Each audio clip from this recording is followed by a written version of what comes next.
ugisengesha ubwira data nenda ngo tujye gusenga isengesha ariko iko kwa data ubwire data ujye imbere ya data. Data turagushimiye mu izina rya Yesu. Ubwira data, Imana ni data, Imana ni so, Imana ni umubyeyi. Gira ijambo ubwira data. Bwira data, bwira data, bwira data. Data turagushimiye, data turaguhimbaje, data turakuramya. Data turagushimiye kwa dukunze, data watugize abana bawe. Data waraducunguye, data turagushimiye. Bwira data, gira ikintu bwira data. Imana ni so, Imana ni umubyeyi, Imana ni data. Jya imbere yayo udafite ubwoba, jya imbere yibwire, bwira data.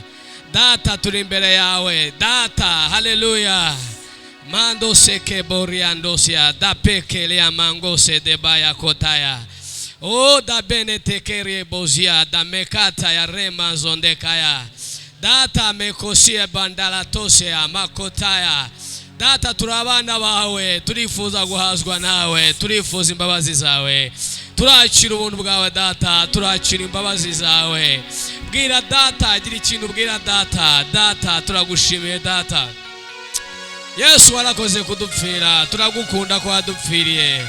Turagukunda ko wadukijije, turagukunda ko wadukunze tutabikwiriye. Turagukunda ko wambaye isura yacu mbi. Turagukunda ko watwaye ibyaha byacu ku musaraba. Turagukunda ko wambaye isura yacu. Turagukunda ko watuguraniye ugatwara ubuzima bwacu, ugatwara ibyaha ukaduha ubuzima. Turagukunda ko waducunguje amaraso y'icyo gikomeye. Turagukunda ko turi abana bawe. Turagukunda ko wadupfiriye ukaduhuza na data. Turagukunda ko waduhaye itike. Turagukunda ko turi abana ba data. Turagukunda ko urwandiko rwaturegaga warukujeho kurubamba ku musaraba. Turagukunda kuva icyo gihe turi ibyaremwe bishya. Turagukunda wadukunze uko turi. Tugukundira ko waducunguye Yesu. Tugukundira ko watubambiwe. Tugukundira, turagukunda mwami. Urakoze mwami. Turagushima data. Ni mu izina rya Yesu. Amen. Amashyi menshi.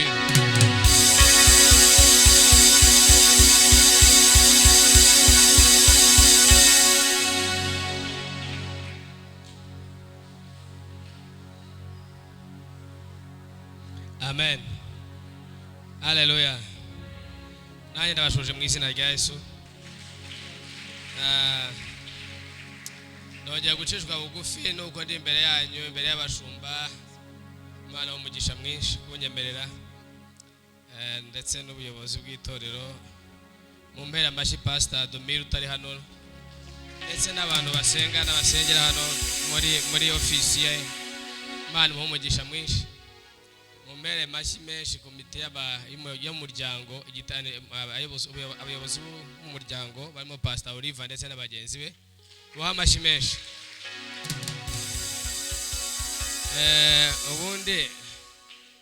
Ubundi turashima Imana. Ubu bigaragaza ko ndashima Imana ko batacitse intege zo mu mutima. Imana wamugisha imbaraga zo mu mutima. Ndabashimira mwese rero ngira ngo birahagije ibindi. Nabashimiye, reka nige mu ijambo ry'Imana. Abo twayamwe nimugoroba, reka tumanike tureba abo twayamwe nimugoroba. Ndabona benshi baje uyu munsi mwakoze.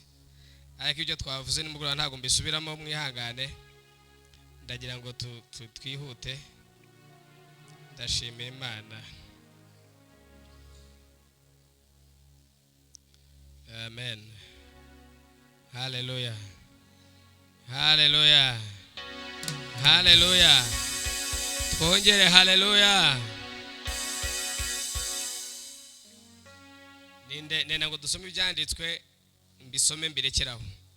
Ntabwo nongera kubisoma, tugiye kubisoma rimwe gusa ubundi Bibiliya zacu tuzifunge. Reka duhere kubara aho twahasomye ejo tube tuharetse. Dusome Efeso 3:16. Ari umusomyi wari uhari ejo niba agihari. Arahari Imana umugisha. Efeso 3:16. Muheme kora dufashe cyangwa yigire hafi. 3:16 Efeso.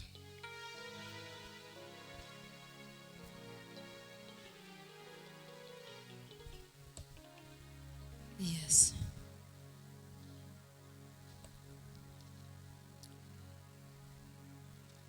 Dusome mu izina rya Yesu. Yego, amen. Ngo abahe nicyo gituma rwose Imana igumugisha. nicyo gituma mfukamira data wa twese uw'imiryango yose yo mu ijuru n'iyo mu isi yitirirwa, ngo abahe nk'uko iyo mu isi ngo abahe nk'uko ubutunzi bw'ubwiza bwe buri gukomezwa cyane mu mitima yanyu kubw'umwuka we, kandi ngo Kristo ahore mu mitima yanyu ubwo ongera 15:16 uw'imiryango yose yo mu ijuru no mu isi yitirirwa, Yego. ngo abahe nk'uko ubutunzi bw'ubwiza bwe buri gukomerezwa cyane mu mitima yanyu, ngo abahe nk'uko ubutunzi bw'ubwiza bwe buri gukomezwa gukomezwa cyane mu mitima yanyu ubw'umwuka we, kubw'umwuka we, gukomezwa cyane mu mitima yanyu. Mukomeze mubyibuke, ujye no muri Luka 1:80. Byatwegeye kubisomera kimwe mubyibuke, hanyuma turekeraho.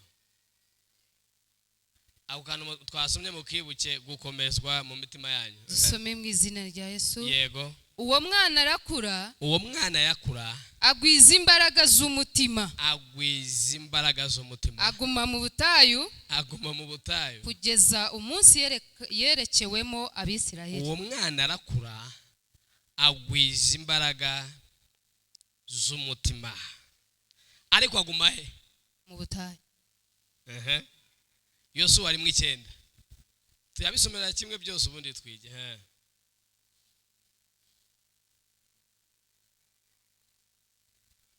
Yosuwa 1:9. Dusome mu izina rya Yesu. Yego. Mbese sinjye ubigutegetse? Mbese sinjye ubigutegetse? Nuko komera ushikame, Nuko komera ushikame, ntutinye ntutinye, kandi ntukuke umutima, kandi ntukuke umutima, kuko Uwiteka Imana yawe kuko Uwiteka Imana yawe iri kumwe nawe aho uzajya hose. iri kumwe nawe uzajya hose. Dusoreze muri Obadiya, dusoreje muri Obadiya 1:17.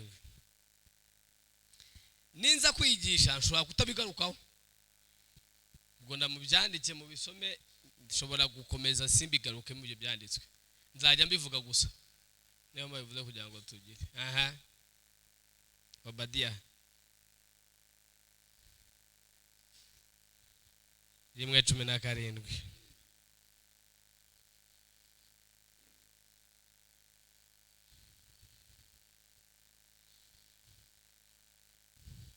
Reka ngufashe niba utayabagerayo ma. Dusome mu izina rya Yesu. Amen. Ariko ku musozi wa Siyoni, ariko ku musozi wa Siyoni hazaba barokotse, hazaba barokotse, kandi hazaba hera. kandi hazaba hera. Ab'inzu ya Yakobo Ab'inzu ya Yakobo bazasubirana ibyabo, bazasubirana ibyabo, kandi ab'inzu ya Yakobo kandi bizabera hehe? Ongera utangire 12. ariko ku musozi wa Siyoni, ariko ku musozi wa Siyoni hazaba barokotse, hazaba barokotse, kandi hazaba hera. kandi hazaba hera. Ab'inzu ya Yakobo Hanyuma rero ab'inzu ya Yakobo bazasubirana ibyabo. ikintu cyitwa icyabo cyose. Haleluya, Haleluya. ariko ab'inzu ya Yakobo, amen. Hari igihe nza mvuga nshaka ndashaka kwigisha gahoro ngo bitangiye kujagura, kandi ndashaka ngo biceceke, ndashaka kubicecekesha nkigisha. Ariko kuri uwo musozi wa Siyoni, ariko ab'inzu ya Yakobo bazasubirana ibyabo.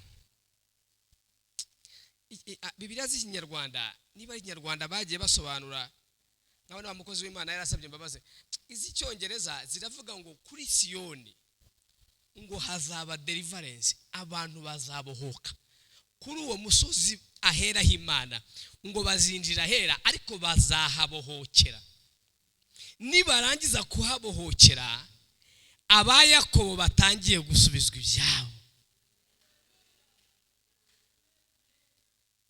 Reka nisuye ku mutwe w'amagambo rero. Imana igumugisha yicaye aho ngaho. Imana igumugisha. Mumukomera amashyi arasoma neza. Amen. Okay. Umutwe w'amagambo batubwiye imbaraga, kugira imbaraga zo mu mutima.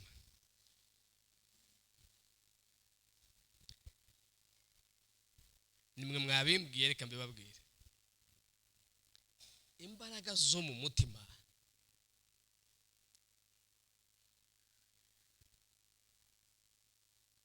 ejo nabasomeye cyanditswe twanasengeyemo.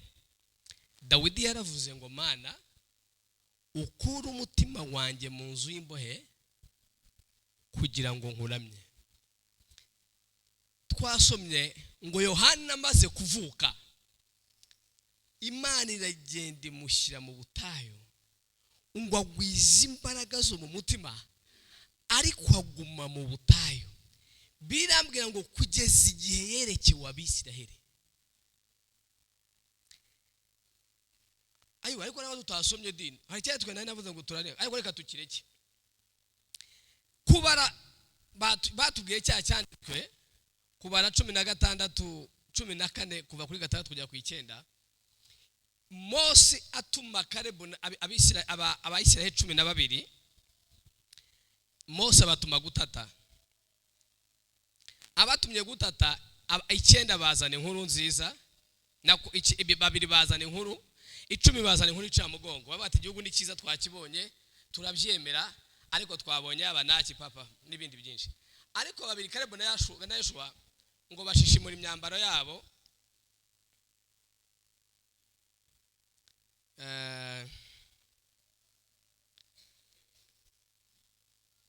Bashishimura imyambaro yabo.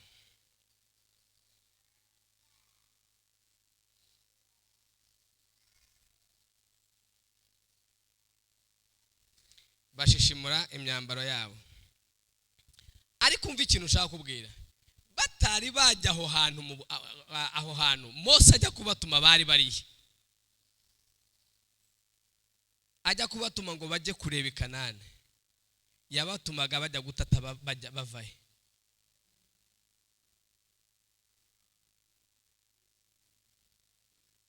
Bavagaye. Ndagira ngo tujye tujyana mu ijambo ry'Imana neza. Abisiraheli bari bakambitse mu butayu. Murabyumva neza? Bari bakambitse mu butayu bw'Ipara. Bari bari mu butayu. Bari bari mu butayu niho bari bakambitse. Mose arabatuma ngo nimugende mutate kiriya gihugu kugira ngo tujyeyo, ariko bari bakambitse mu butayu. Yohana amaze kuvuka bamushyira mu butayu. Yesu amaze kuzuza umwuka wera ajya kugeragezwa na Satani muki mu butayu. Nimwe mwabimbwiye ndeka mbabwire. Umutima, imbaraga z'umutima zikomerera mu butayu.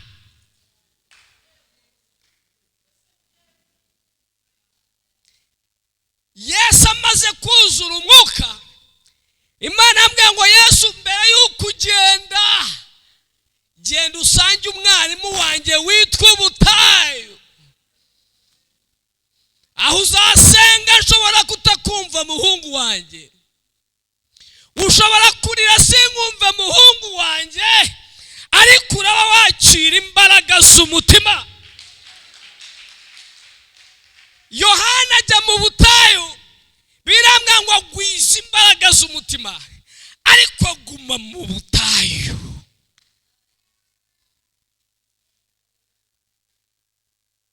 Yohana agwize imbaraga z'umutima, ariko aguma mu butayu. Nakubaza ikibazo, mbashaka ngo twige nuko njyaho bikajagura, kandi mbashaka ngo twige. Reka mbabaze, mu butayu imbaraga z'umutima zagwiraga zite?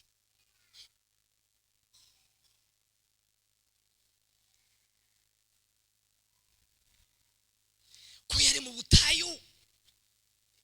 Nta anti we wari uriyo mama, nta onkire wari uriyo, nta pasiteri wari uriyo, nta mugore wari uriyo, ariko Yohana ngo agomba kugwiza imbaraga zo mu mutima. Haleluya! Uzi impamvu imbaraga zigwira mu butayu? Mu butayu aba ari wowe na nyir'ubwite gusa.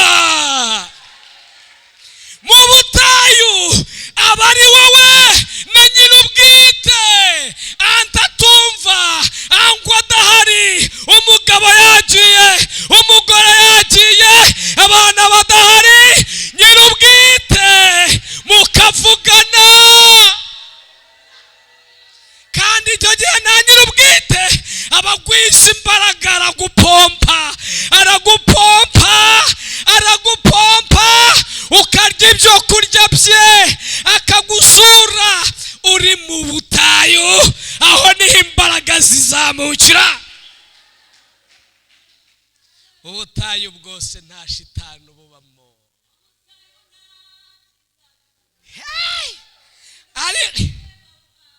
Aha.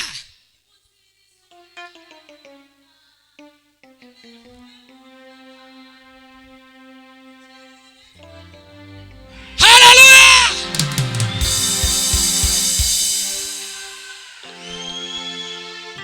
Ubutayu mbere yo kujya i Kanani nta muntu ukwepa ubutayu. Reka nguhe inkuru nyisubiramo. Wowe ushaka kujya i Kanani ntushobora gukwepa ubutayu. Inzira ijya i Kanani inyura mu butayu.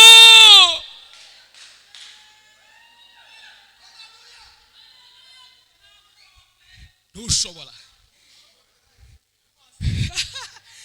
Muzi indi mpamvu tutabura mu butayu? Mu butayu nibwo tugaragara abo turi bo. Usira isoni yageze mu butayu zivayo. Utukaniye ari mu butayu bivayo. Uwiba yageze mu butayu akora ku mufuka. Indaya igeze mu butayu arasambana. Mu butayu kamera irazamuka. Mu Cyongereza babyita ngo ni true colors. Uriwe koko bigenda bivayo. Burya uno muntu ashira isoni, burya umubitsa 500 nayamusubiza. Imana imenya uriwe mu butayu mama.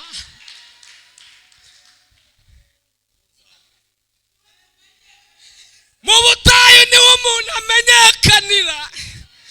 Ayiwe ukavuga utimwe mu butayu.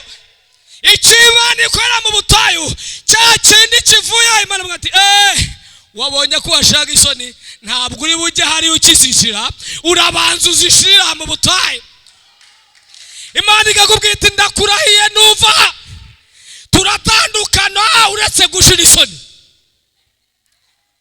Ntabwo uva. Niwikerereza urahatinda. Ariko naguhamagaye sinshaka kugenda ugishira isoni. Ugomba kuva hazashize.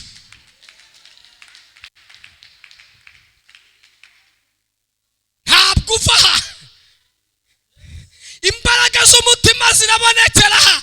Uriye ndakwereka Abisiraheli ari uko imbaraga z'umutima zije. Ngo Yohana agumaho arya ubuhura, arya iki? Ngo nuko abona kwerekwa Abisiraheli. Imana yavuga iti Yohana we, twatuntu twagushizemo, ubu ushatse wajya ku gituti.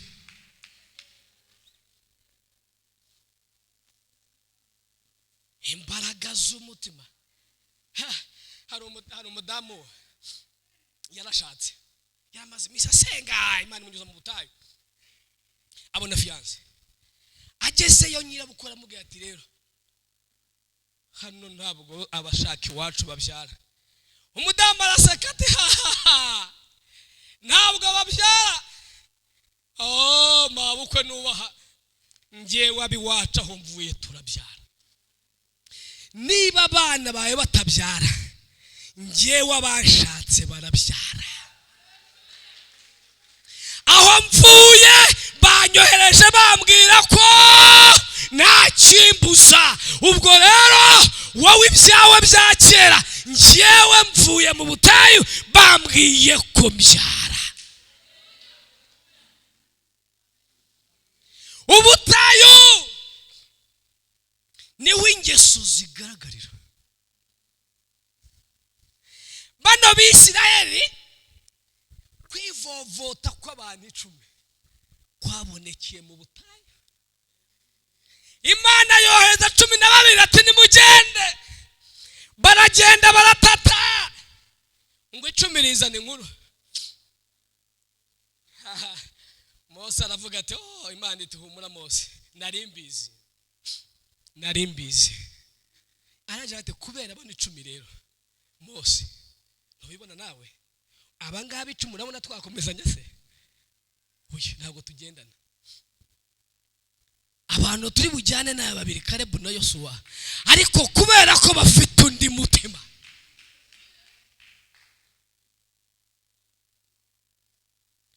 Nshuti yanjye uri mu butayu, ntabwo ubutayu bwose ari icyaha. Mwitondere, ntabwo ubutayu ari shitani. Murokore we ntukeke ko ubutayu ari shitani.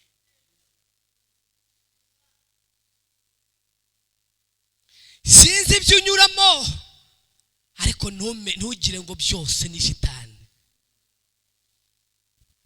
Niyo mpamvu yavuze wa mugabo arababwira ngo njyewe ndabizi neza tuzabarya nk'imitsima. yongera bakana ati cyakora nimugome. aravuga ati mwebwe ikintu mutumuhire, niba Uwiteka twishimira turabarya nk'imitsima, gusa nimugome. ikintu kitarimo kugoma humura. niba utagomye humura, hari ubutayu unyuramo ariko Imana irakugeza i Kanani. humura.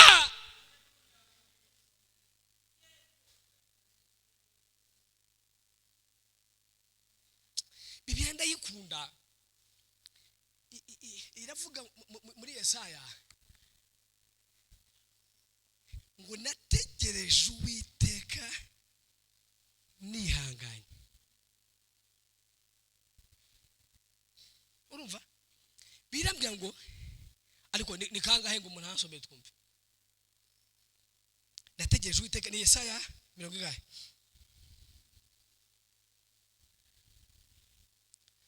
hamwe ngo nihito mu maso yanjye hakomera nk'urutare.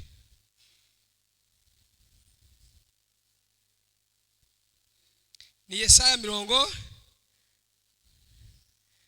Yesaya habango ngo ni kangahera nire habonye. Arwageze wasome mu izina rya Yesu. Zaburi Yesaya 50 murongo wa 7. kuko umwami Imana azanabara nicyo gituma namwara. oya ndena ngo tugende mu nzagi abisi Kinyarwanda. inzagi umva ukuntu birivuga ndayikunda. kuko Uwiteka Imana ntabwo avuze ngo arantabara uyu munsi. oya tubyumve neza. kuko Uwiteka Imana, kuko umwami Uwiteka izanabara. ukiraho sinzi umunsi, sinzi itariki, sinonaha, si mu gitondo. icyo nzi cyo nuko umwami Imana azantabara. hanyuma nicyo gituma namwara. umva inzagihe. kuko umwami Imana azantabara nicyo gituma uyu munsi ntamwara. uyu munsi itariki 18 simwara. kuki utamwara? nuko nzi ko umwami Imana azantabara. azaza ryari ntabwo mbizi, azaza asanga simbizi. icyo nzi nuko umwami Imana azantabara, ndetse kubw'iyo mpamvu uyu munsi niyo mpamvu namwara. Haleluya. ntabwo nzi igihe azazira, ariko uyu munsi impamvu namwara, uyu munsi itariki 17 nuko nizeye ko azantabara ndetse niyo mpamvu amaso yanjye hakomeye nk'urutare. haleluya. nuko kwizera gukora.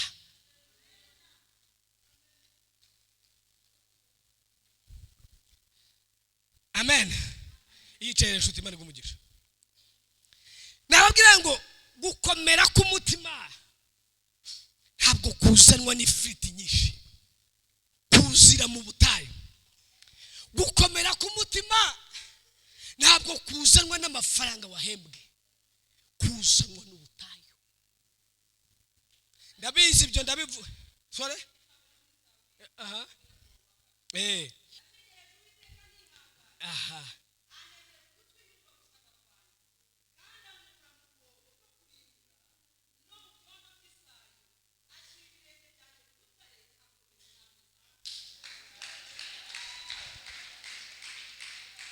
Akura ibirenge byanjye mu isayo abishinga ku rutare.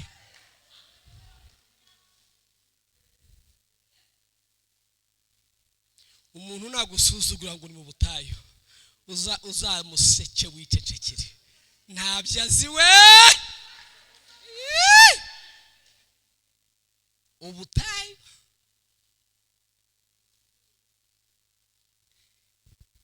Yesu akimara kuzura umwuka, ahantu bamwerekeje hambere mu butayu. Yohana akimara guhaguruka, ahamwerekeje hambere mu butayu. Aba bizeye tuvuga aho bari bakambitse ni mu butayu. Ahantu hose tunyura tujya i Kanani ni mu butayu, kandi mu butayu niho imbaraga z'umutima zizira. Kubera iki? Niho karakita yacu, niho imiterere yacu mizima, niho imiterere yacu nyakuri igenda ivayo. Kera amasasu yigeze kutubwira kwigisha amasasu apotire. Twa mu gitanda cy'urubyiruko aba ngo ntukavuge ngo wakize uburayi cyangwa ngo ntumusambanyi utari wahura n'umuntu ngo akubuza amahoro umucike wiruke nka Samuel nka Yosefu, utari wabibona buretse kwirata. Ushobora kuba impamvu kirata bikiryamye ahantu bitayeho iki arege ka daimon kaba karimo, ariko utari wabona ikigasembura, ariko ikigasembura cyaboneka. Ibyo nibyo mu butayu Imana idukoramo, kuko imiterere yacu, kamere yacu yose uko turi igaragara mu butayu.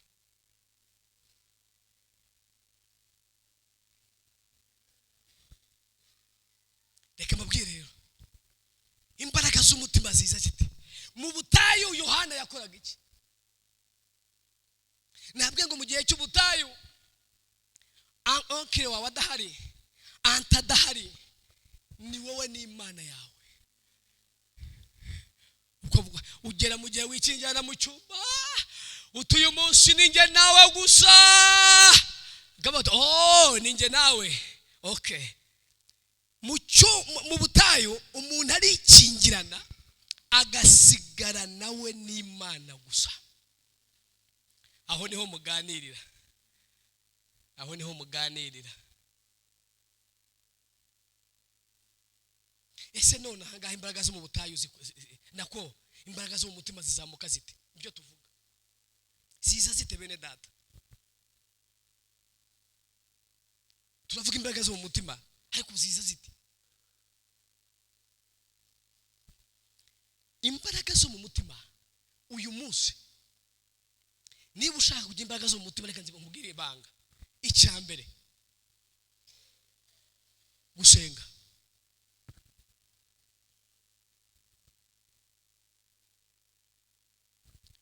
Uko usenga ubu twikirwa n'izindi mbaraga. Uko usenga, kandi gusenga ni iki?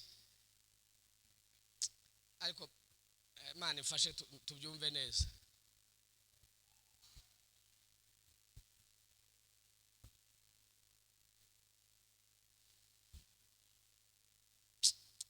Ndavuga ngo iki? Bashumba mumbabarire, nshaka kuvuga ibintu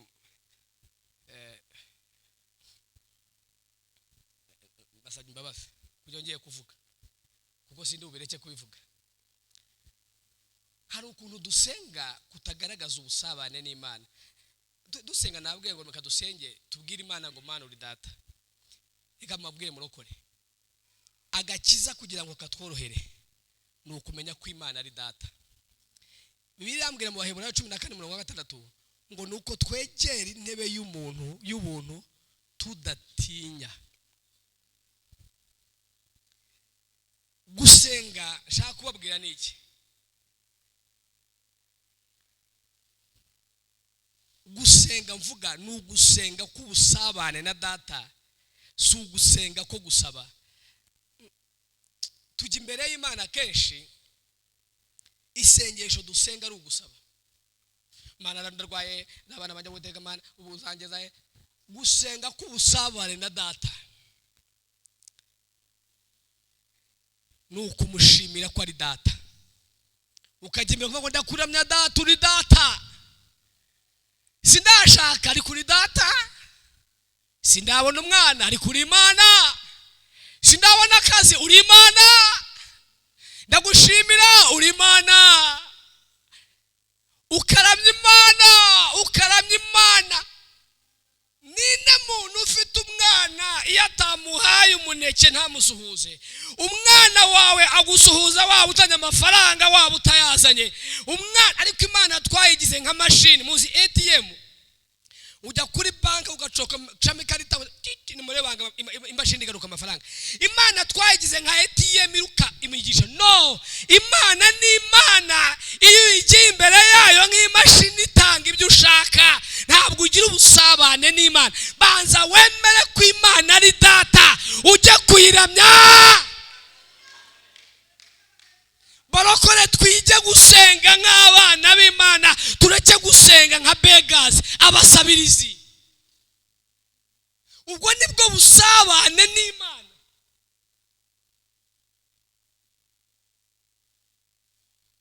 Imana ni data, nabona amafaranga ntayabona. Imana ni Imana. No, wajya neza utajya neza, Imana ni Imana. Wacuruza bigahomba bikunguka, Imana ni Imana. Icyo tubanze tucyumve. Usenge ko Imana ari Imana. Ntabwo Imana ATM urakanda inomero biso. No, Imana ni Imana.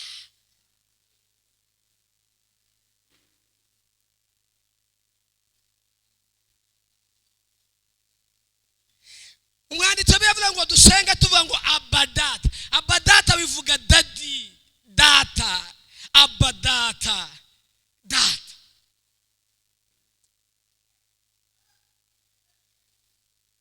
Uzareba umwana wawe ntabwo amenya, umwana abafite abana bato ntabwo amenya ko wambaye costume nziza cyangwa yaba avuye mu byondo warazaga. Mami kubera iki? Asanze mami, asanze daddy.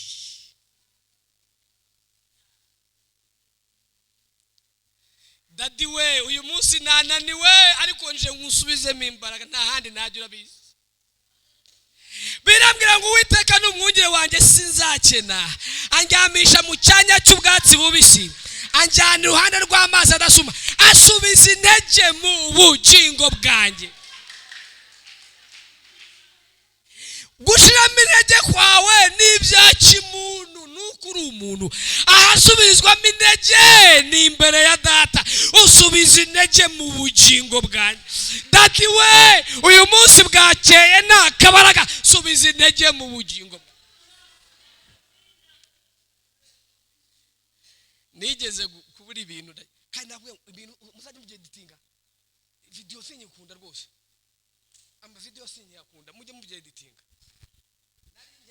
Nagira ikibazo rimwe cya mu cyumba ndasenga, noneho mbwira Imana yabwiye niyo Imana ikatwumvikana. Ndi hano mu nuko nge nisengera, iyo senga ndinge nsenga nkuganira nkuko mvuga, ndivuga Imana yo twumvikane. Ibintu ni bibiri, nushaka ubime cyangwa ubinyime si uvaho. Ariko nawe nimera nawe biragusebya, ubuse kugenda avuga ngo ndi umwana wawe sa nabi, rero nawe ikorere. Ariko kankumara ubwoba n'impungenge wabireka utabima ndakugumaho, ariko kugumaho mfite agahinda ntabwo ari byiza. Dawidi bangorega urabona ngo ndi nk'umunyorogoto ngo kandi nambaraga afite ngo ni we wenyine waza ukantabara. Gusenga Imana mu busabane bwayo, ariko isengesho rw'ubumwe, isengesho ry'urukundo. Muzi impamvu tutagira ububyutse bene data? Tujya ku Mana hari emergency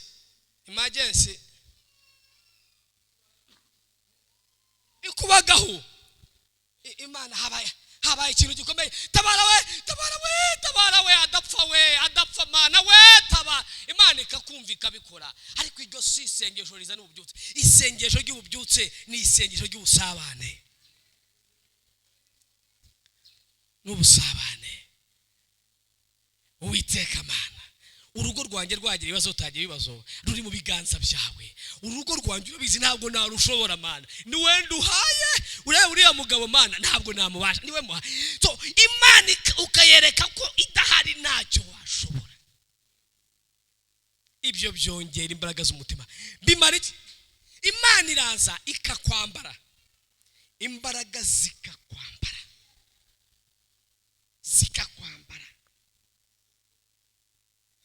Amen. Ikindi cya kabiri, reka ni byinshi ngo ndavuga bikeya munini nige muri ndisoze. Gusoma ijambo ry'Imana. Dufite abarokore, uko usoma ijambo ry'Imana uba usitoka iby'Imana ivuga, ukavida iby'isi ivuga. Reka gisubiremo, uko usoma ijambo ry'Imana uba wiyuzuza icy'Imana kuvugaho, iby'isi kuvugaho bisohoka.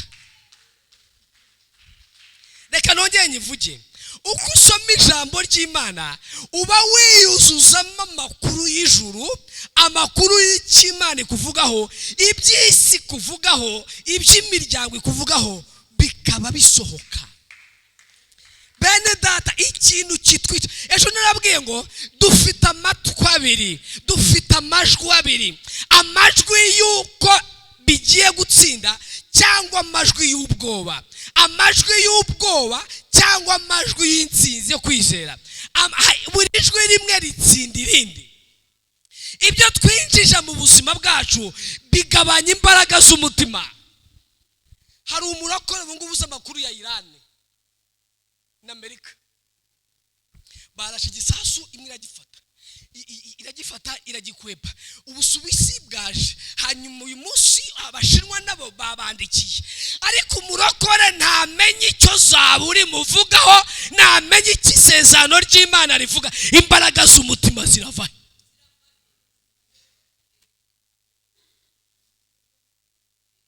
Mbaciye intege, kanguca intege, nta uri buzikure. Imbaraga z'umutima ziva mu isengesho, ziva muri Bibiliya, nta handi uzikura. Kanguca intege ntazo ubona. Uko usomye Bibiliya, isezerano ry'Imana rikinjira, uhita wumva icyo Imana ikuvugaho, icy'isi kuvugaho kigatakara.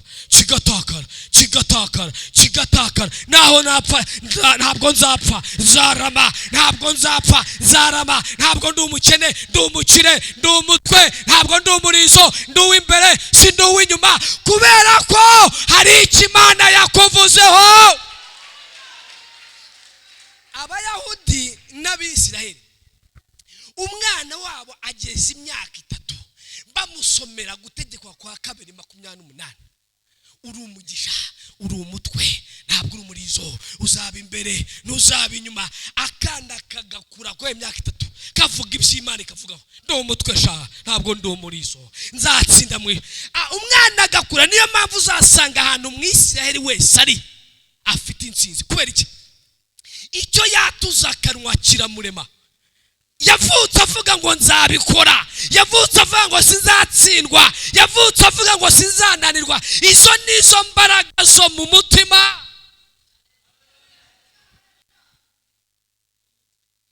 Umuntu uzakubwira ko yizera, muzahura avuye gusenga yumva ujye yatura.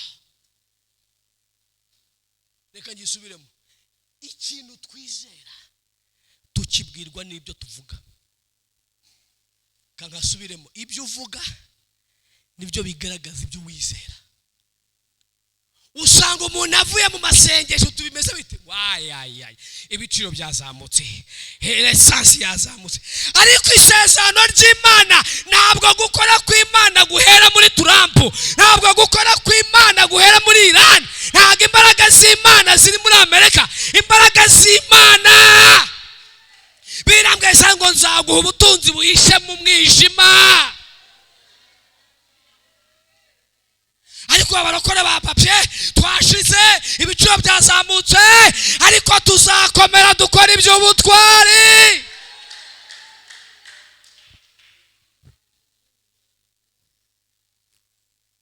amen ikintu cyatumye Kalebu na Yosuwa bagerayo ni ukubera ko ntabwo bayobowe n'iby'amaso areba bayobowe no kwizera kwabo kandi kambabwiza ukuri bari abanaki bari bahari mwari mubizi kandi koko bari barebare mama kandi bari banini koko bari bakomeye ariko muzi ikintu cyafashije Kalebu n'ubu barahari pastor ariko Kalebu na Yosuwa barebye abanaki bibuka Imana yabo bareba abanaki bareba Imana barabandi dushingiye ku Mana twabonye dushingiye ku Mana dusenga dushingiye ku bunini bwayo dushingiye ku bugari bwayo nibitwishimira bari abagabo barebare tuzabarya nk'imitsima ikindi cyafashije Kalebu na Yosuwa Kalebu yari yarasezeranyijwe uriya mudugudu kuva kera agifite imyaka 40 ari umusore Imana irawumusezeranya igihe cya Mose bakiri umusore Kalebu aravuga ati ikintu Imana yavuze kera ntabwo ijya yiseho nta munaki wayihagarika ku cy'Imana yavuze reka nguhanurire icy'Imana yakuvuzeho nta munaki wagihagarika nta munaki waguhagarara imbere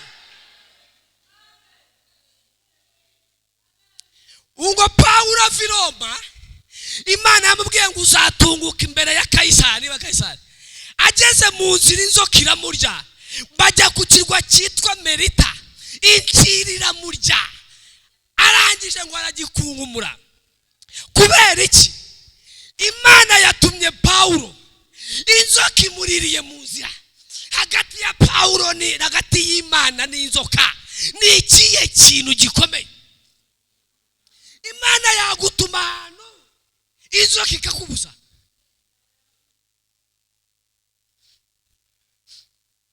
ejo umuntu yambwira yerekwa ati pastor afite ibibazo ni ati ndapfuye ushwe niki ariko ubwo yari yambwiye ibintu mu gitondo yari yambwiye ibintu Imana yambwiye ashyushye neza ryoshye arangije nimugura bajya ahantu ku kazi ahura n'umuhanuzi atuye kumbwira rero ati Imana yambwiye ko ahantu uri hari abantu babiri icya mbere ugiye gupfa icya kabiri umuntu ku kazi agiye kunaniza amahoro ariko Imana yambwiye ko umuntu Imana igiye kumwitaho humura none ndamubaza hanyuma se uwo muntu yakubwiye ko Imana igiye kubasha umuntu ariko urupfu yarunaniwe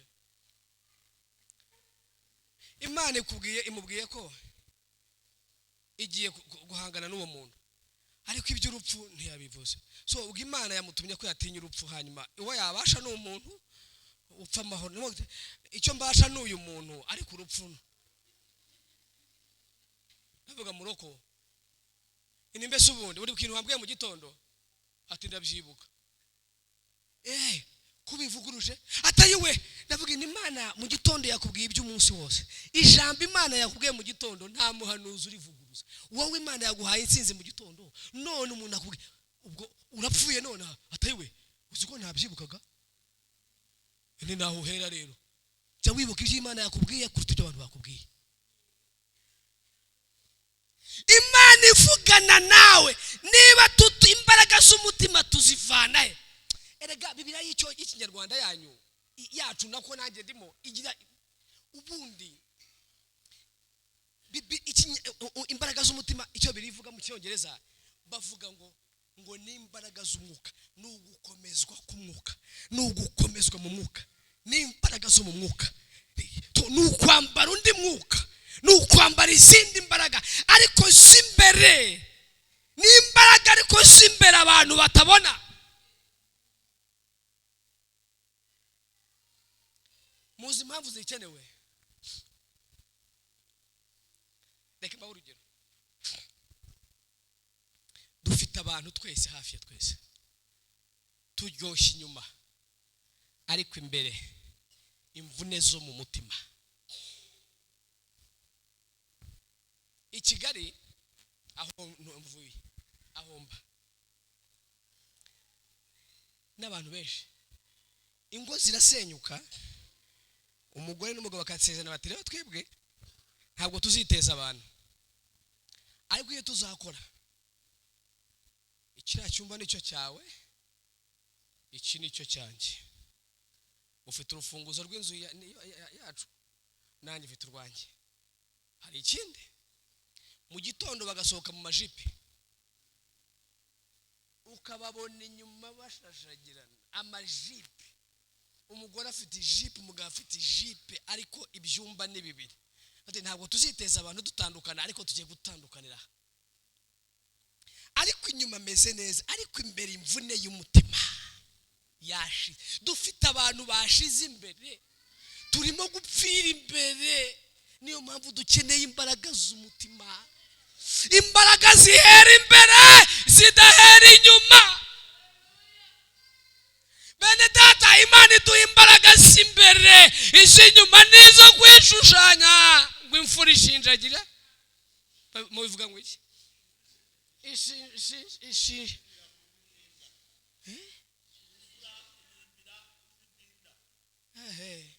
Ni nk'ibyo bavuze, ishinjagira ishira.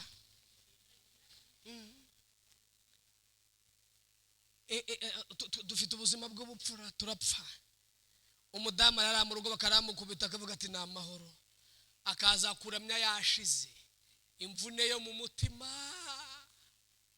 Umwana nuko, umugabo nuko, umugore nuko, tuzuye imvune zo mu mutima ziraho imbere, tugasuhuzanya amahoro mwene data, ariko imbere hashize. Niyo mpamvu Imana yo mu ijuru yaje kuvura imvune zo mu mutima.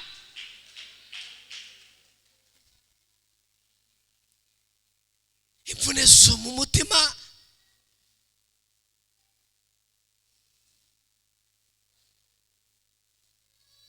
Gukomera k'umutima, undi mwuka, undi mutima.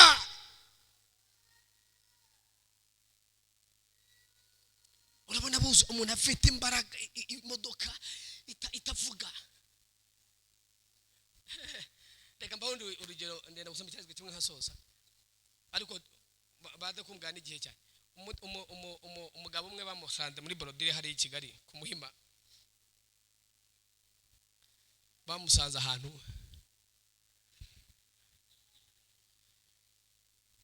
afite imodoka nziza, afite amafaranga ku ruhande menshi, ariko asanga imodoka iri muri Borodire gutya yahengamye. Baramubaza bati muzee, kuki imodoka nziza n'amafaranga kuki? Arangije arabwira ngo mwana wa, icyambu ukajya mu rugo ugatwara iyi modoka, hariyo n'izindi n'amafaranga ariyo, ugasanga ayo umugore nasizeyo, hanyuma niba ukabitwara nawe ukamutwara, aya mafaranga ntacyo amaze, n'ibyo nasize mu rugo. Ni imvune zo mu mutima. Ariko umurebye inyuma imodoka afite, ariko nta wundi uvura imvune z'umutima kereka Kristo utanga undi mutima.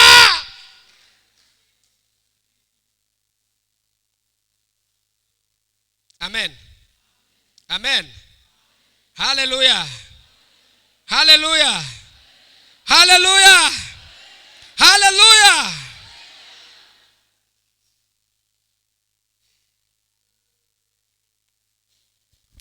Abafite imbaraga z'umutima uko nababwiye aho bazikura, reka nirukanke mbabwiye ibindi.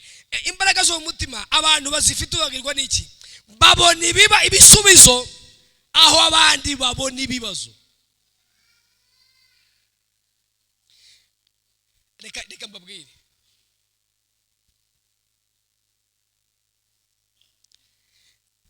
abantu bafite imbaraga z'umutima aho abandi babona ikibazo, abafite imbaraga z'umutima bahabona igisubizo. Kalebu na Yosuwa babona ibihugu, babonamo ibihangange, babonamo ibikuta, ariko Kalebu na Yosuwa baravuga bati reka tuzamuke tuhigarurire kuko turabatsinda, kuko twagiye kubona tubona nubwo ari barebare nta kintu kibakingiye. Uzayo maso, ayo maso murayazi, amaso areba imbaraga z'Imana mu gihe abandi babona ibibazo. Paulo yasengeye Abefeso aravuga ati ndasaba Imana y'Umwami wacu Yesu Kristo ungwibaho umwuka w'ubwenge no guhishurirwa bitume muyimenya, ungwe imitima, amaso y'imitima yanyu ahweze. Amaso y'imitima, abantu barebesha amaso y'umutima. Hari abantu dufite amaso y'umubiri, ay'umutima yarahumye. Kalebu na Yosuwa amaso y'umutima yararebaga. Amaso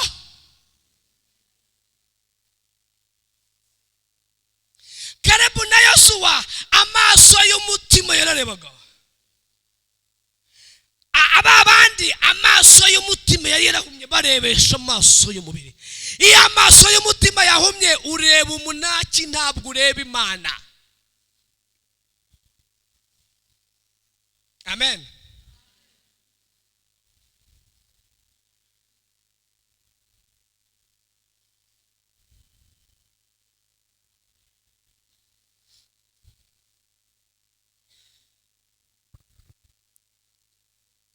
Mudia kwa nade mugiri. Haleluya.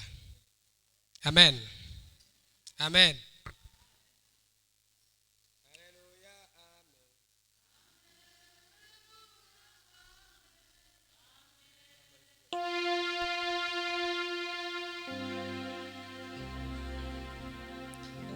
Haleluya. Amen. Haleluya. Amen. Amen. Haleluya. Amen. Amen. Haleluya. Amen. Haleluya. Amen. Haleluya. Amen.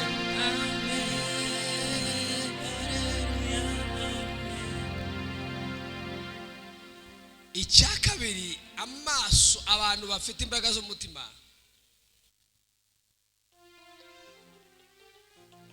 kubara 14:9 haravuga ngo Uwiteka ari kumwe natwe ntimubatinye. Ikigaragara ko abantu bafite imbaraga zo mu mutima ni ukwemera ko Imana iri kumwe nabo. Kalebu na Yosuwa baravuga bati si imbaraga zacu, si ugukomera kwacu, ahubwo bareba Imana. Abafite imbaraga zo mu mutima bareba Imana, bakumva ko Imana iri kumwe nabo. Haleluya. Haleluya. Haleluya. Amen. Haleluya. Imbaraga zo mu mutima. Imbaraga zo mu mutima. Imbaraga zo mu mutima.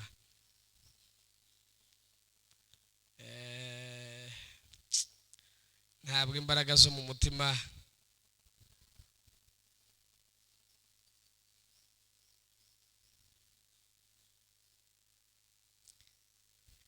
nibura njya mvuga nibura ntukamara umunsi wose udasomye n'umurongo umwe wa Bibiliya.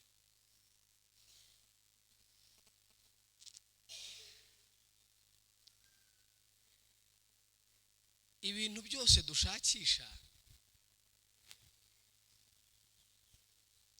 ni iby'akanya gato.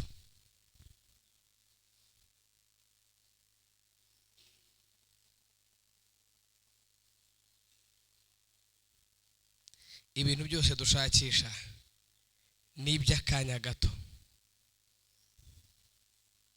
ni iby'akanya gato.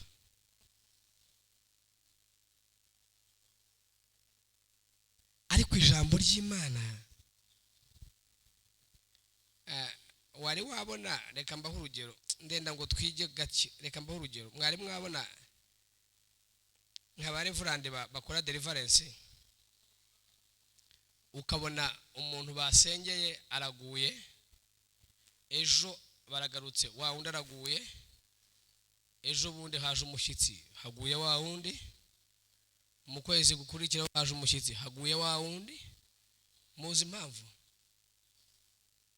Kwikubita hasi no kubohoka biratandukanye. Mumbabarire bashumba, kwikubita hasi no kubohoka biratandukanye. Ikibohora umuntu ni ijambo ry'Imana. Rikubohora utetse, rikubohora uragiye, rikubohora ucuruza, rijyana nawe mu isoko, rikubohora urimo kuvoma, rikujyana naryo. Ariko impamvu tubohoka twaje hano nuko uyu munsi duhura naryo, tukazariheruka twongeye gutegura igiterane.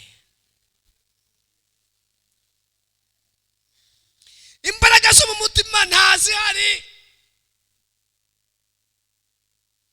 ariko ijambo ry'Imana urarisoma rikakubohora utetse, rikakubohora uri mu nzu, rikakubohora ucuruza, ugacuruza uri inkuru mana, uri inkuru narakubonye mana. Nangahe iki ngiki ni 35,000 uragabanya, uri inkuru ndakuraho 2 gusa, akira urakoze uzagaruke, kandi Imana yo mu ijuru umugisha, kandi Imana iragukunda.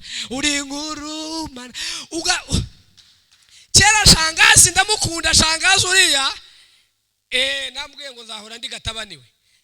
Twajyaga turi abana turi mu itorero, sinjya mwibagirwa, turi gakirajya mu masengesho, kamuvugira ibintu ababarire, akajya turi mu masengesho acanye inkwi, akajya aho hamusiko dusoza amasengesho, shakarabasha mbega taba shakarabasha yewe mwa wazanye uriya musamba shakarababa. Shangaza akajya agateka igikoma, akenyegeza inkwi ari mu ndimi kashabashokora, mbega taba enda mwekeye mwa rabashakashakasha shabasha. Ariko yewe mwa iyi sukari muyongere bashakashabasha. Ngende umukristo nzahora ndiwe mu bintu byose. Uwo ni wo mutima uhorana imbaraga, niyo zishizemo Imana irizana ikazisubizamo. Haleluya. Kubera ko umutima uri hafi y'Imana, ucometse ku itiyo y'ijuru.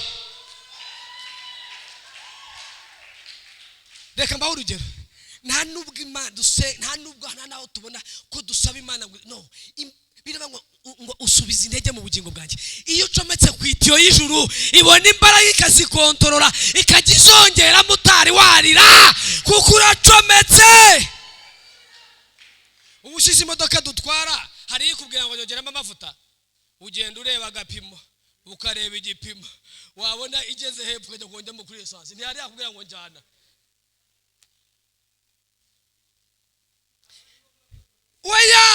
Uwo ni wo murokore, ni wo mukirisitu uhora acometse, yaragira agacomeka, yajya mu gikomere agacomeka, yajya mu isoko agacomeka, aho aragahora acometse. Amen. Ugatwara imodoka uramya Imana, urimo rikarabasha karabaya. Amen. Haleluya. Amen. Mwabyumvishije ibyo?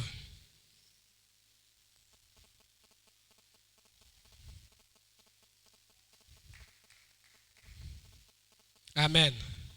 Hallelujah. Hallelujah. Hallelujah. Uko niko kurokoka. Uko niko gukizwa.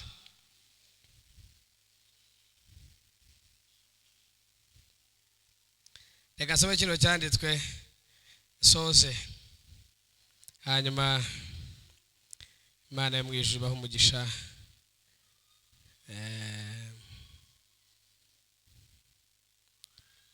Ari igihe umuntu aba afite byinshi umuntu akabona naho ahera, ariko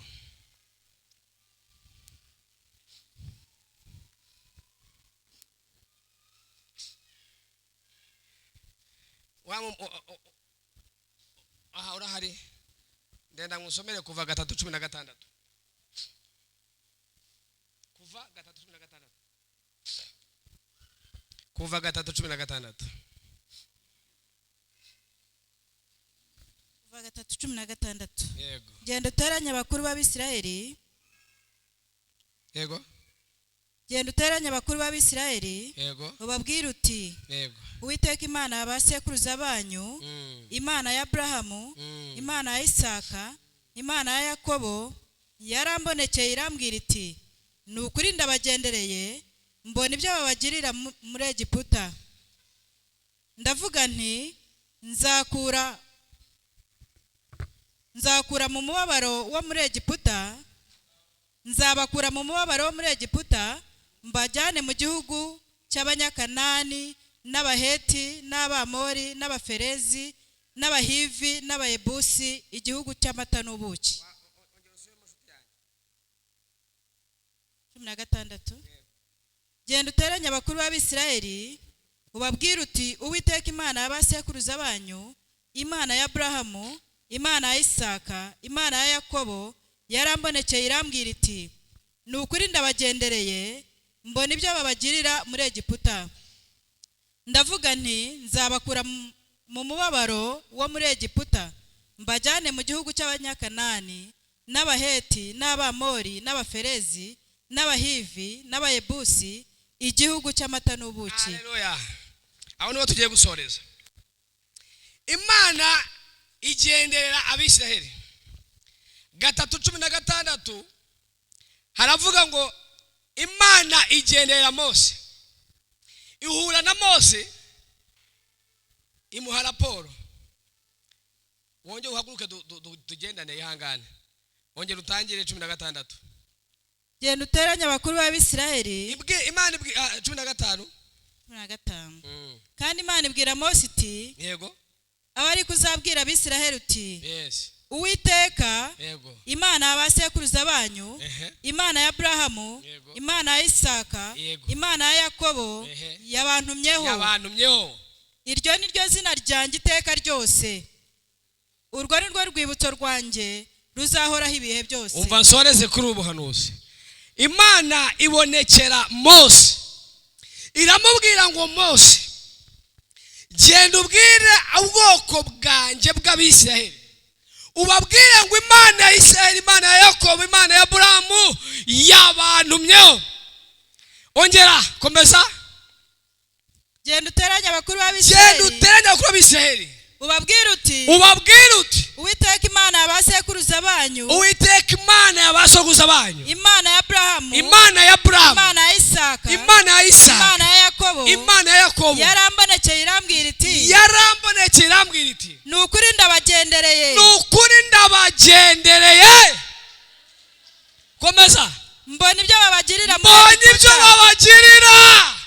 muri Egiputa ndavuga nti nzabakura mu mubabaro wo muri Egiputa nzabavana mu mubabaro wa Egiputa mbajyane mu gihugu cy'Abanyakanani n'Abaheti n'Abamori n'Abaferezi n'Abahivi n'Abayebusi igihugu cy'amata n'ubuki. Imana iguha umugisha. Imana isanga Mose iramubwira iti Mose nagiye gutya ndatembera nagiye gutya ndagenda nasuye Isirayeli. Imana yagiye muri Egiputa isura Abisirayeli ireba ukuntu bameze, ireba imibabaro yabo, ireba agahinda, ireba uburetwa, ireba ubukene, ireba agasuzuguro, ireba ubugumba, ireba ibibazo. Irangije iraza ivayo ihura na Mose, irabwira iti Mose we, uyu munsi ngiye kuguha amakuru, genda ubwire Abisiraheli bateranye abakuru, ubabwire ngo Imana y'abasogokuruza yabagendereye. Haleluya. Imana y'abasogokuruza yabagendereye. Genda ubabwire ngo nabagendereye, genda ubabwire ngo nahavuye, genda ubabwire ngo nabyiboneye, genda ubabwire ngo narindiyo nabagendereye. Haleluya. Genda ubwire Abisiraheli, ubabwire ngo Imana ya so, Imana y'abasogokuruza yaraye ibagendereye. Numbwira aho yanyuze, numbwira aho yakomanze, ariko Imana yigereye mu buzima bw'Abisiraheli. Ndagusengeye ngo Imana yigerere mu buzima bwawe. Imana ikugenderere, irebe uko umeze. Imana ikugenderere, irebe ibyo umazemo iminsi. Imana igusure.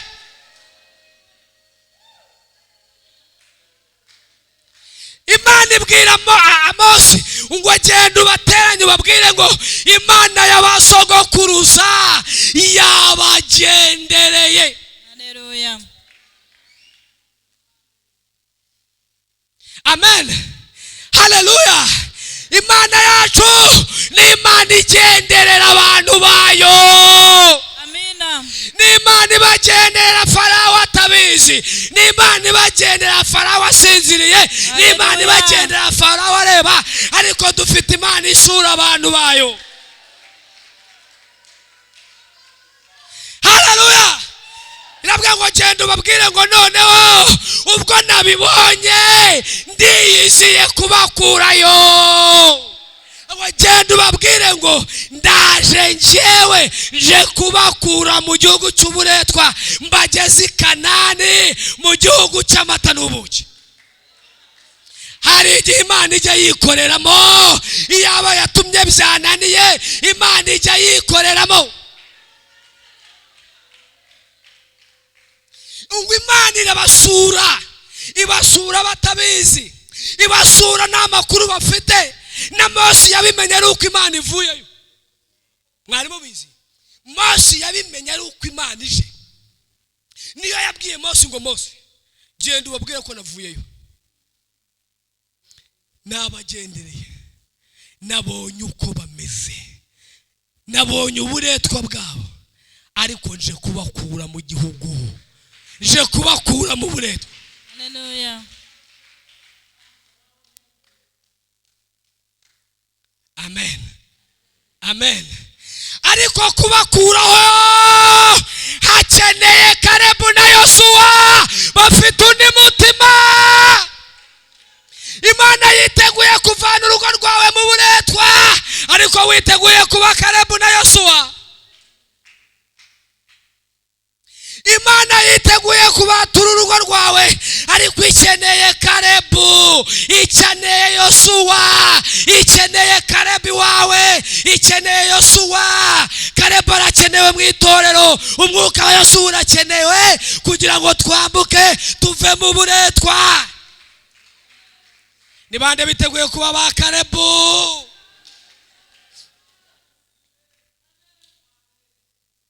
Imana irabwira Mose ngo Kalebu na Yosuwa nabemeye ubwo kuko bafite undi mutima. Umutima wabo ntusuzugura, umutima wabo ntunanirwa, umutima wabo ntiwiganda, umutima wabo ntusigana, umutima wabo ntuhimana. Nabonye Kalebu na Yosuwa ngiye kubifashisha. Amen.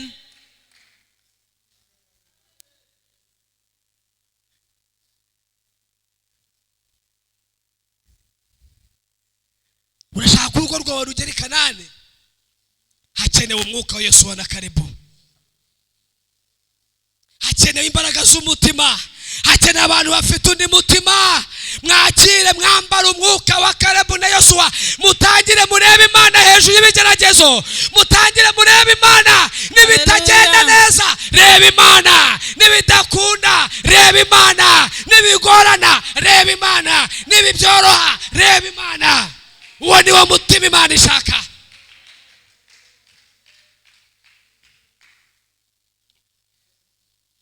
Dufite uburokore bw'iteganyagihe nka rimwe bw'iteganyagihe. Iyi mvura yaguye turakonje, iyi zuba ryapfuye tugashyuha. Uburokore bwacu n'ubw'ikinyejana. N'abashumba barabimenye ngo hari igihe tudatumira ibitende kuko ntitubabona.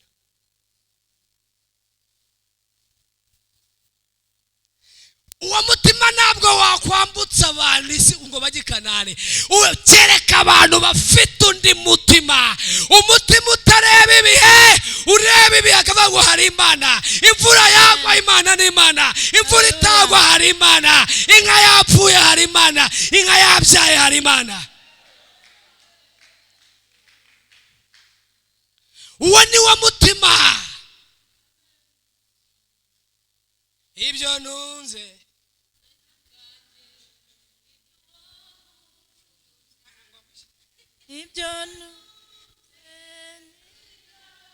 hanyuma nanjye ubwanjye nduwawe. umva da, ni ukuri. Ongera twumve.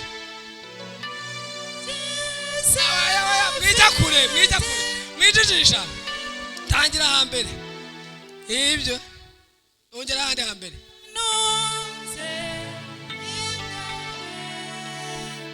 nanjye ubwanjye nduwawe. Ni ukuri. Buretse ni ukuri. Abarokore ni ukuri.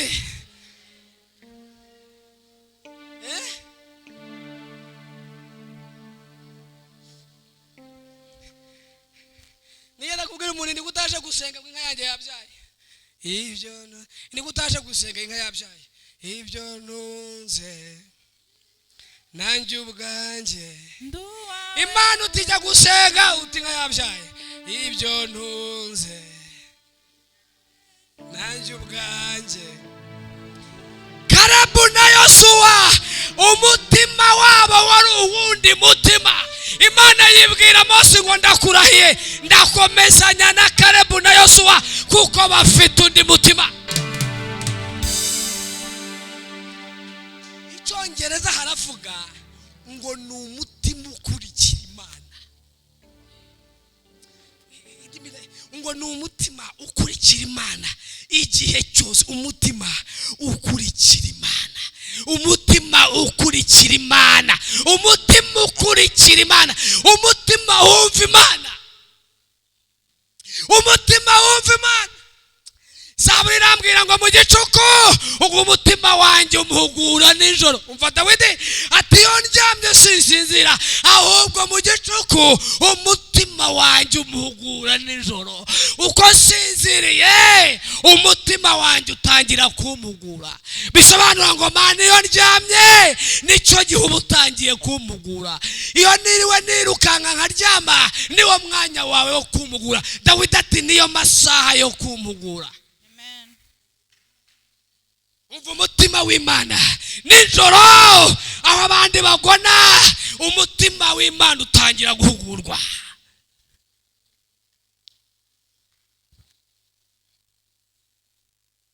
Amen.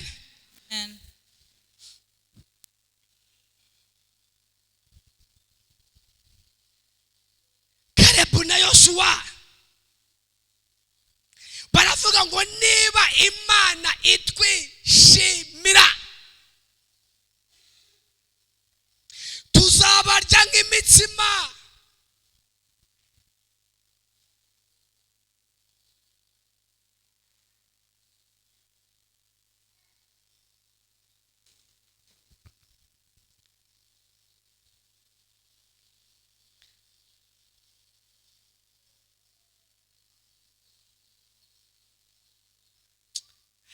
Icyama tukahindura agakiza.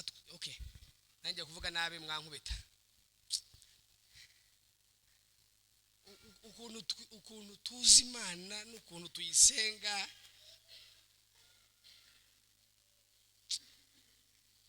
ubusabane n'Imana ntabwo ari ubw'iminsi 40. Ubusabane n'Imana ntabwo ari ugutegereza iminsi 40 y'amasengesho. Hari bategereza iminsi ngo nzasenga iminsi 40, burasa ubusabane. Iyo minsi 40 wayisenga ni myiza, ariko umukirisitu ubuzima bwe buhora busenga. Ni nko gutahumeka, utabango nzahumeka mu minsi 40, tuzahumeka mu kwa 12. Oya, uyisengesho ni nk'umwuka, n'uguhumeka n'ubuzima. Umva babwire, Bibiliya irambwira ngo twicaranye, niba mbyumva uko mubyumva, birambwira ngo ibintu bibiri, ngo Imana ni iki? N'abayisenga bajya bate? Ni ukuri Imana n'abayisenga bayisengera mu kuri, no bisobanura ngo ntari mu mwuka, mugomba kubanja gukingura icyumba cyitwa umwuka, nkahurirayo n'Imana nkayisenga. Nibyo ra? Bisobanura ngo ninjiye mu mwuka ntabwo nayisenga. Imana ni umwuka, n'abayisenga bayisengera mu kindi mwuka. Bisobanura ngo ubuzima bwacu ni umwuka, dukingura icyumba cy'umwuka kugira ngo tuganire n'Imana. Niba utari mu mwuka murahurira he? Birambwira ngo iwacu ni mu ijuru, ngo twicaranye na Yesu mu buryo bw'Imana. Reka nkubaze, niba iwacu ari mu ijuru, duhurira he n'iwacu? Abanyajuru, haleluya. Duherukana n'iwacu ryari?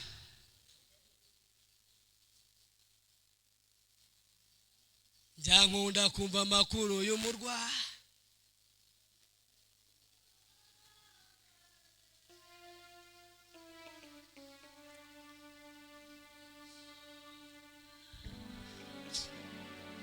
Bibiliya irambwira ngo umwuka asanga Ezekiyeli, ngo amusohora ari mu mwuka. Ngo Imana yamusanze, niba yari yicaye mu mwuka, ariko ngo imusanga mu mwuka. Kandi reka nkubwire, wabona Imana yarasanze Ezekiyeli acuruza, ariko ntibyamubujije kuba mu mwuka. Ngo Imana isanga Ezekiyeli mu mwuka. Wacuruza uri mu mwuka, wahinga uri mu mwuka, wagenda uri mu mwuka, watwara imodoka uri mu mwuka, waririmba uri mu mwuka, twakora ibintu turi mu mwuka, kuko Imana yacu ni umwuka. N'abayisenga bayisengera mu kuri no mu mwuka. Ibitari ibyo no. Ngo twicaranye na Kristo mu buryo bw'ubumana, iwacu ni mu ijuru, duherukayo ryari? Uko dukeye dushyira kuri Twitter. Ubu mu gitondo nagiye kubyuka nshanga kuri Twitter ibiciro byazamutse, abantu barashaka kumva amakuru y'igihugu cyabo, barajya kuri Twitter, YouTube, amakuru yabaye iki, iyo guverinoma yateranye, abantu bose ngo turebe ko intuza rwa rupapuro rw'umutuku, abantu bose barekereje. Ariko iwacu mu ijuru ninde urekereje? Nayahe matwi arekereje kumva ibyo iwacu mu ijuru?